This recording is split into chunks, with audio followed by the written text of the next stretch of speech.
Greetings and blessings, blessings and greetings, blessed souls of Donza Goodman, and we're live from Kesser Crown Heights. It's the 24th day of Nisan 5,770 years blazing and grazing into the creation. That's April 8th, 2010, for those of you who are not familiar with the Hebrew calendar. We're starting in part 2, the wise shall shine, gleaning from a teaching from Lubovitcher Rebbe, Rabbi Menachem Mendel Schneerson from 5720 or 1960 in the English calendar date.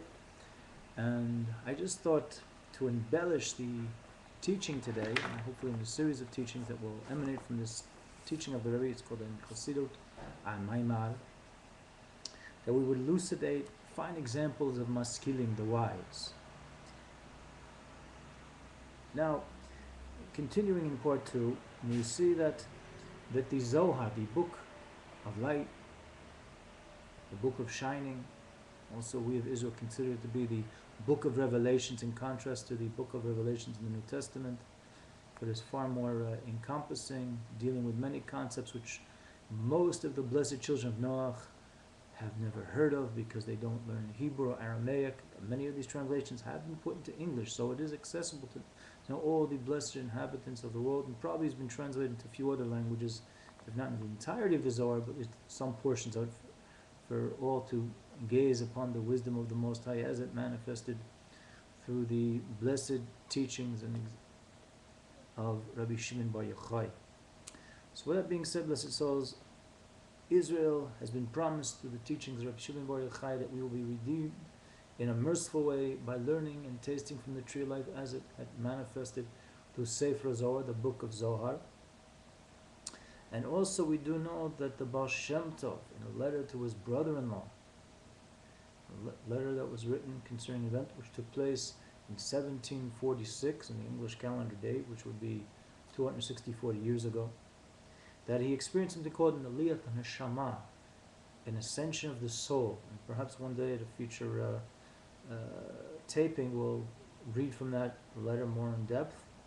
But if we were to boil down what was the essence of that letter, the Baal Shem Tov went up to the Heichal, the chamber of the Neshama of Melech Mashiach, the King Messiah, and he said, Amosai Kasiman, when are you coming, Master? And the soul of the Mashiach, the King Messiah, said, when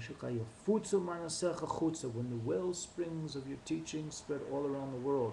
Well, blessed souls, we're getting to that point where the well springs of the Baal Shem Tov, the patriarch of Hasidus, and let us not fool ourselves to think that the Hasidic movement is a newfound movement, blessed souls, because we see various depictions of the term Chassid, the pious, ultimately being attributed to the Most High. You can see that for yourselves in chapter 145 in Psalms, that the particular innovation from the Baal Shem Tov and those who witness traditions, most notably the Maggid of Mezrich, direct descendant of King David and Solomon, and then the subsequent 7 Lubavitcher Rebbes into our generation, Lubavitcher Rebbe, was that their intentions were to spread an awareness through learning of Torah and doing mitzvot, commandments, whether it applied to the children of Israel or whether it applied to the blessed Bnei Noach.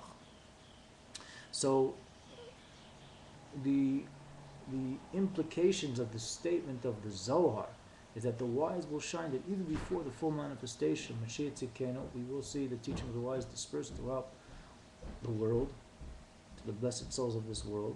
However, the Midrash Rabbah, which is another form of Torah Shel oral Torah of Israel, maintains that the wise will not truly shine until the full redemption of Israel and the rest of the world.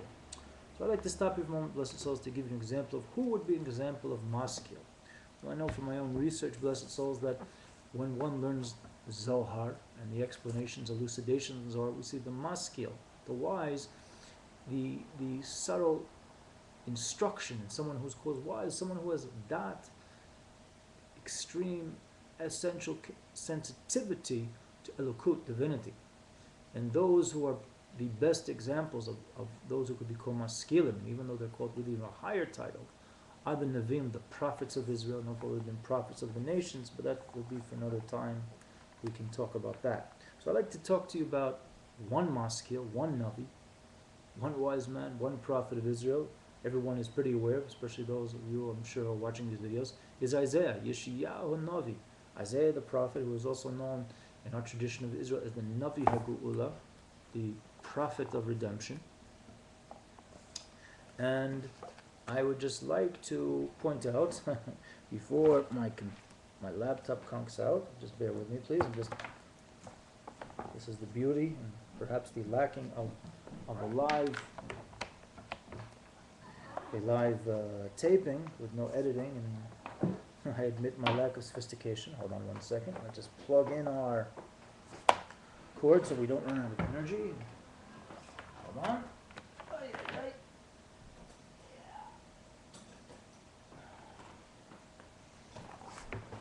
Well, a little tongue-in-cheek, but I mean it seriously. You can see, blessed souls, I'm not a prophet, because if I was a prophet I would have foreseen that and not made that sudden interruption in the video.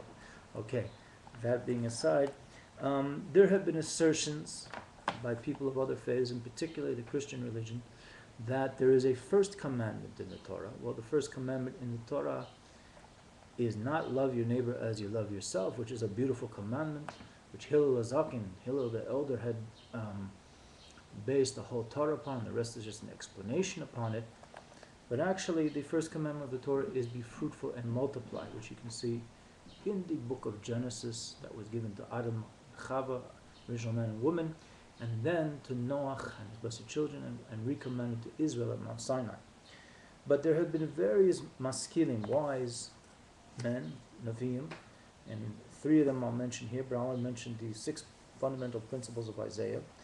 King David had 11 fundamental principles of the Torah, where he could boil down 613 commandments which were given to Moshe and elucidate them to 11 fundamental principles.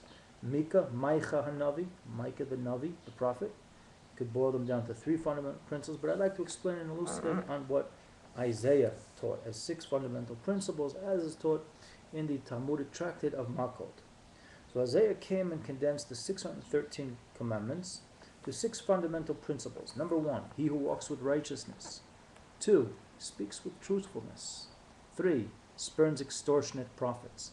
4, and shakes off his hands from holding a bribe.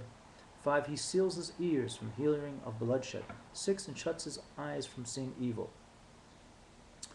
And of this type of person, he shall dwell in lofty security, and you can see that in the verse of the prophet Isaiah, chapter 33, verses 15 and 16.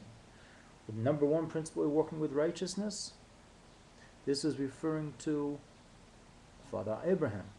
For I have given him a special attention so that he will command his children, his household after him, doing righteousness and justice. That's Genesis 18, verse 19. He speaks with truthfulness. That is a person who does not make his neighbor angry in public. Which is interesting, because many of the prophets of Isaiah did anger his neighbors, but they were not doing right. So as a prophecy, a prophet must say what he must say as a loudspeaker for the Most High.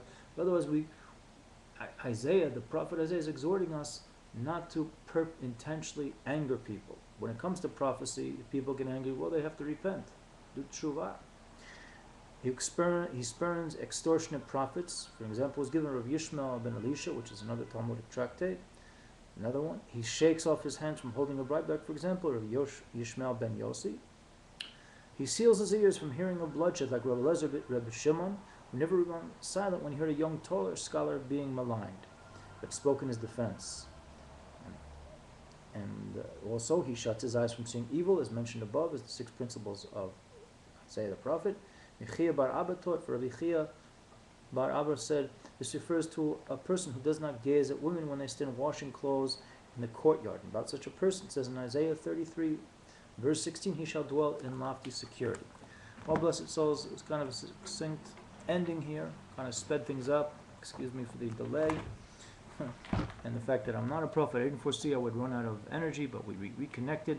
Let's reconnect again. Blessed souls, those who have been signing from Irates Crown Heights, running everyone, Ahav Echad, one love, Gorel Echad, one destiny, Babori Echad, one creator, Ba'ofen Nitzchi, in an eternal way, Darchi Nom, in a pleasant way, Darchi Shalom, in a peaceful way.